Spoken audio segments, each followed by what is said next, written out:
Oi, pessoal. Hoje, como combinado, mais uma aula sobre investimentos. Já se inscreve no canal, ative o sininho e deixe o seu like. Vamos começar. Hoje falaremos de uma das 3 análises de investimentos mais utilizadas, a análise fundamentalista, que é utilizada por quem busca entender os fundamentos da empresa, através das demonstrações financeiras, indicadores, conhecer quem controla a empresa, o contexto do setor que a empresa está inserida, o PIB, inflação, enfim. Ela é uma análise mais demorada, porque vai desde a macroeconomia até a microeconomia, podendo variar de uma razoabilidade, que é a simples análise e interpretação do balanço, até o subjetivismo, que é as possíveis influências dos dados econômicos sobre o desempenho dessa empresa. Esta análise é mais utilizada por investidores de longo prazo, que buscam considerar os dados fundamentais das empresas, procurando definir empresas sólidas, estipular o preço justo e investir nessas empresas quando surgirem as oportunidades do mercado, ou seja, pagar um preço justo por essa ação.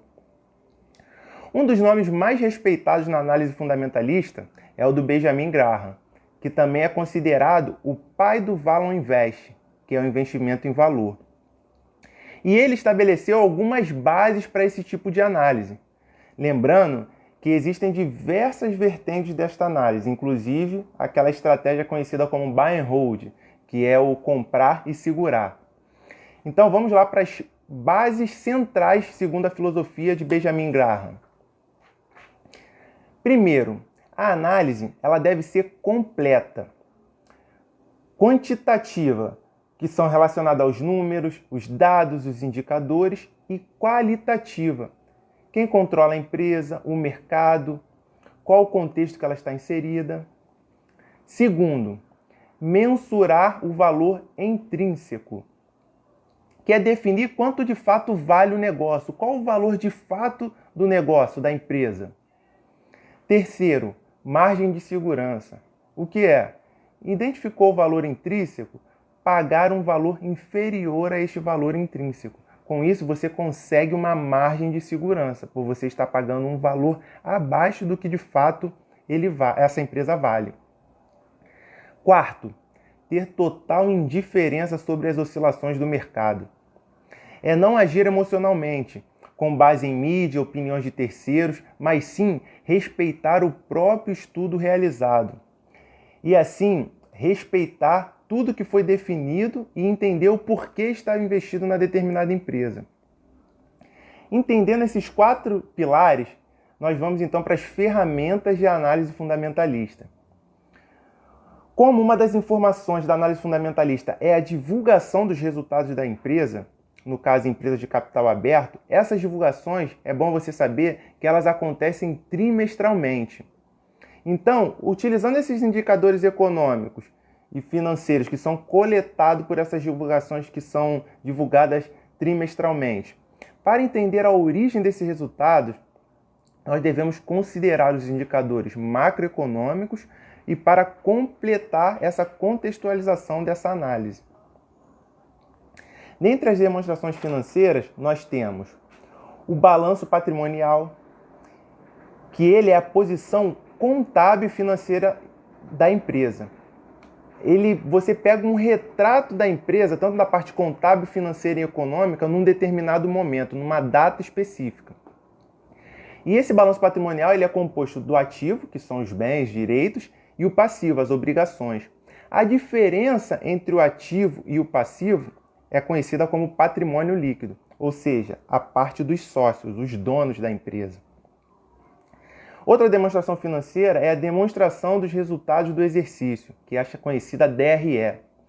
Ela tem o objetivo de evidenciar a formação do resultado líquido de um determinado período, confrontando as receitas menos os custos menos as despesas. Depois disso, nós temos a DFC, que é a demonstração do fluxo de caixa. Ela busca mostrar a composição de entradas e saídas de dinheiro e, através disso, demonstrar por meio de um fluxo essas entradas e saídas de dinheiro. Ela pode ser considerada como 3 tipos. Ela é a operacional, investimentos e financiamento. Então, nós temos 3 fluxos de caixa. O fluxo de caixa das atividades operacionais, o fluxo de caixa das atividades de investimentos e o fluxo de caixa da atividade de financiamento. Uma outra demonstração importante é a DVA, que é a demonstração do valor adicionado. Ela visa evidenciar a riqueza criada pela empresa e a sua distribuição durante um determinado período.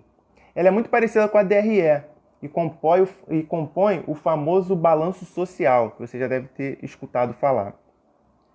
A distribuição da riqueza ela é dividida ou detalhada da seguinte forma: quanto a empresa distribuiu para os empregados, quanto que ela distribuiu para o governo, quanto que ela distribuiu para os financiadores da empresa e quanto que ela distribuiu para os acionistas. Depois disso, nós temos a demonstração das mutações do patrimônio líquido, que ela visa exclusivamente apresentar as alterações ocorridas no patrimônio líquido da empresa durante um determinado período, um tempo específico. Então, normalmente, essas demonstrações ela tem um corte. Então, você pega, no final do ano, normalmente no final do exercício, você faz um corte no dia 31 de dezembro daquele determinado ano e faz um apanhado da empresa. Quando é trimestral, você pega no dia 31 de março, no primeiro trimestre, no dia 30 de junho, no segundo trimestre, no dia 30 de setembro, no terceiro trimestre, ou no 31 de dezembro, que é no quarto trimestre, e assim no balanço geral, no fechamento da empresa daquele ano, daquele exercício. E nós temos também as notas explicativas, que elas são complementos das informações que não ficaram claras em uma dessas demonstrações. Então, pega alguma informação do balanço, da DRE, da DFC, da DVA ou da DMPL, que não ficou bem evidenciada e ela faz uma nota explicando aquele valor de fato, de uma forma mais ampla. Então, estas foram as demonstrações financeiras.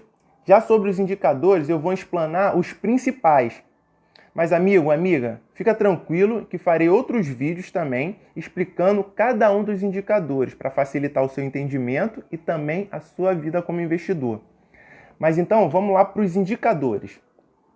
Primeiro, nós temos indicadores de liquidez, como a liquidez corrente, que você pega o ativo circulante sobre o passivo circulante. Temos a liquidez seca, que é o ativo circulante menos os estoques dividido sobre o passivo circulante. Você pega a liquidez imediata também, que você pega a disponibilidade sobre o passivo circulante, e a liquidez geral. O que é a liquidez geral? É o ativo circulante mais o realizável a longo prazo sobre o passivo circulante e as obrigações de longo prazo. Nós temos também indicadores de eficiência, que são o de produção por período. Você pega quanto que é produzido por mês, por semana, por dia e até por hora. Os custos totais da empresa, eficiência global dos equipamentos, que isso é importantíssimo na indústria. Em indústria, normalmente, isso é muito bem avaliado e acompanhado. O número de clientes inadimplentes, isso também é um tipo de indicador de eficiência. Nós temos indicador de lucratividade. Por exemplo, a margem bruta. Se nada mais é do que você pegar o lucro bruto sobre a receita bruta e dar uma margem bruta. Margem líquida, lucro líquido sobre a receita bruta. A margem operacional, você pega o lucro operacional e divide sobre a receita líquida, para você conseguir encontrar essa margem da sua operação, da operação da empresa no caso. Margem EBITDA, você pega o EBITDA sobre a receita líquida. E nós temos agora, como o quarto indicador, indicador de alavancagem, que é conhecido como GAF. Ele nada mais é do que RPL sobre RAT. O que é RPL? Retorno sobre patrimônio líquido. O que é RAT? Retorno sobre o ativo total. Então, a RPL, que é o retorno sobre patrimônio líquido, você calcula o lucro líquido dividido pelo patrimônio líquido. Simples assim.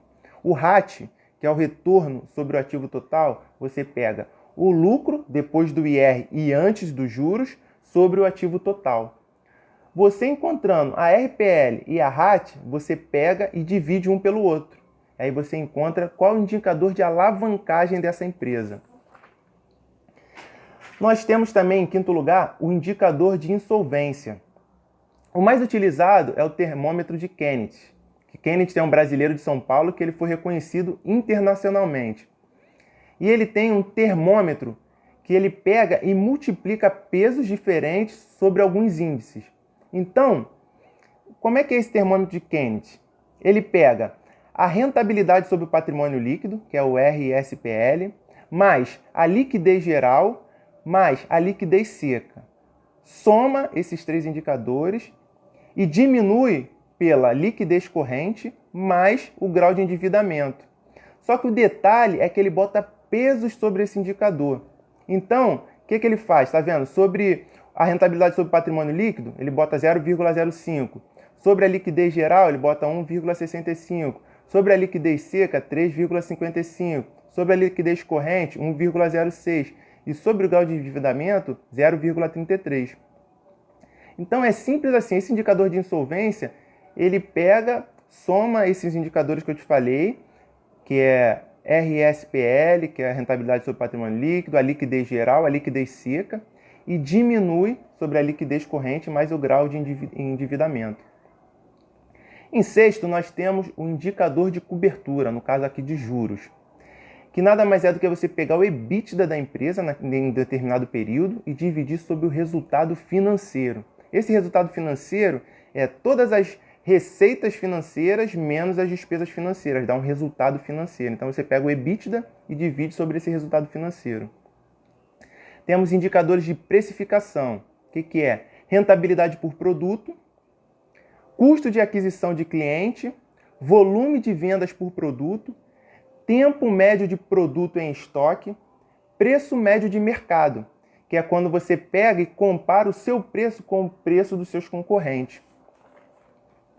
Em oitavo, nós temos o indicador de rentabilidade, os indicadores de rentabilidade, que eles são bem conhecidos. O giro do ativo, que você pega a receita líquida e divide pelo ativo médio.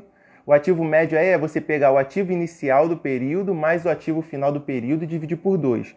Então, você encontrando esse ativo médio, para você saber o giro do ativo, você pega a receita líquida daquele período e divide por esse ativo médio. Um bem conhecido que é o ROA, que é a rentabilidade sobre o ativo, que você pega o lucro líquido e divide pelo ativo total. O ROI, que é a rentabilidade sobre o patrimônio líquido, que é só você pegar o lucro líquido e dividir pelo patrimônio líquido. A rentabilidade sobre investimentos, que é o ROI com I, né? Que é o ganho dos investimentos menos o próprio investimento dividido pelo investimento total. Então você pega todo o ganho que você teve com um determinado investimento, aí diminui o investimento que você utilizou para ter esse ganho. Achando esse valor, você diminui pelo investimento total que foi realizado. A rentabilidade geral, que é o lucro líquido da empresa, menos um investimento inicial. Qual foi todo o investimento inicial pelaquela empresa? Ou também você pode usar o valor atual da empresa. Beleza? Lembrando que eu botei uma atenção aqui para você ficar ligado no seguinte ponto. Indicadores, eles indicam. Então, eles, como o próprio nome diz, eles indicam, eles nunca determinam o que de fato é uma empresa. Então, você tem que pegar esses indicadores, juntar com outras ferramentas do contexto da empresa e aí sim tomar uma posição de investir ou não naquela determinada empresa. Esses, então, foram os principais e mais utilizados indicadores. Lembrando sempre que, em todo momento e em próximos vídeos, eu vou abrir esses indicadores explicando um a um para você, tá bom? Vamos continuar agora também com um ponto que também é muito importante, a governança corporativa. Existem alguns pontos importantes que nos ajudam a avaliar a governança de uma empresa. Eu vou compartilhar com vocês agora alguns pontos. Primeiro, buscar no site de RI da empresa, que já foi falado aqui no nosso canal, como no site da CVM também, que as empresas de capital aberto elas são obrigadas a informar no site da CVM, qual a composição acionária da empresa, Qual percentual da empresa os controladores possuem? Monitorar o formulário também de referência da empresa na CVM, para você entender como é a composição acionária da empresa, quem controla. Esses controladores, qual a participação deles na própria empresa? Porque não faz sentido os controladores terem posições insignificantes na sua empresa. Então eles não acreditam na empresa. Normalmente os controladores eles possuem uma fatia expressiva da empresa. Por isso eles são os controladores. Ou o grupo dos controladores, né? Porque às vezes o grupo tem uns que possuem uma fatia maior e o outro possui uma fatia que não é tão grande assim, mas por acordo eles acabam controlando em conjunto. Observar como a empresa trata o acionista minoritário, porque se a empresa faz parte do novo mercado, que é o maior nível de governança da B3, ela possui ações somente ordinárias, que dão direito a votos. Então essa é uma forma de tratar bem o acionista daquela empresa. Se a empresa adota a política de tag along em 100%, ou seja, todos os acionistas têm direito a vender suas ações pelo mesmo preço do controlador. Num caso de uma venda ou de uma substituição de controlador, caso o acionista minoritário queira vender a sua participação, ele vai vender pelo mesmo valor dos controladores. Então isso é uma preocupação com o acionista dessa empresa. Isso faz parte de uma boa governança. Se possui a manutenção do free float, que é 25% das ações negociadas em circulação, se ele tem o cuidado de manter essas ações disponíveis para dar uma boa liquidez. Se possui pelo menos 20% dos conselheiros independentes. Se possui transparência nos processos administrativos, nas informações sobre a diretoria e o conselho, e sobre também a situação financeira da empresa. Se implementam áreas de auditoria interna, compliance, se eles possuem comitê de auditoria. Isso são tudo atitudes que uma boa governança corporativa ela demonstra para que isso facilite a visibilidade e assim o entendimento do acionista sobre aquela determinada empresa. Verificar como que os conselheiros e administradores são remunerados, se está em acordo com o que o mercado paga por determinadas empresas do mesmo setor. Qual a política de dividendos da empresa? Se é razoável que seus pares de mercado, se eles pagam proporcionalmente parecido o mesmo nível de dividendos, ou se não pagam, por quê? Qual a peculiaridade dessa empresa para pagar mais ou menos dividendos? Ela está buscando um investimento alto? Isso tem que ser bem analisado. Observar se existe relação comercial entre os controladores da empresa, a famosa parte relacionada. Vou citar aqui alguns exemplos. Por exemplo, o Grupo Pão de Açúcar, ele funcionava com os supermercados Extra, Sendas, Pão de Açúcar, etc. E esses aluguéis dessas lojas, desses supermercados, eram pagos para os controladores da empresa. Então isso ficava um pouco estranho, porque os próprios controladores possuíam os imóveis do negócio e recebiam os seus dividendos, juros sobre capital próprios, e ainda recebiam os aluguéis dos próprios imóveis. Um outro exemplo é a família que controla a Via Varejo, Casas Bahia e Ponto Frio. Elas recebiam apenas pelo uso do nome da família no grupo, elas recebiam um valor por isso. Então a gente tem que ficar sempre atento como que é essa relação dos controladores com a própria empresa. Essa parte, às vezes eles têm outras empresas que são relacionadas ao negócio e acabam tendo uma relação muito próxima ali. Tem que ser bem avaliado isso. Enfim, nós temos que saber profundamente como os controladores agem na empresa e como que eles procedem e tratam os acionistas. Se assim nós queremos ser sócio dessa empresa que nós estamos usando para estudar ou para analisar, para se tornar futuros acionistas também. Avaliar se a empresa é impactada pelas oscilações do dólar, se possui grande parte de clientes ou fornecedores estrangeiros. Qual o impacto do PIB no faturamento da empresa, nos contratos da empresa, da inflação? Normalmente tem muitos contratos que são reajustados pela inflação. Como é que está a previsão de inflação para os próximos anos? E por aí vai. Então, amigo, amiga, de verdade, espero aqui ter contribuído para facilitar a sua vida como investidor, que possa de alguma forma te motivar a estudar cada vez mais sobre investimentos, para assim você consiga construir a sua carteira previdenciária.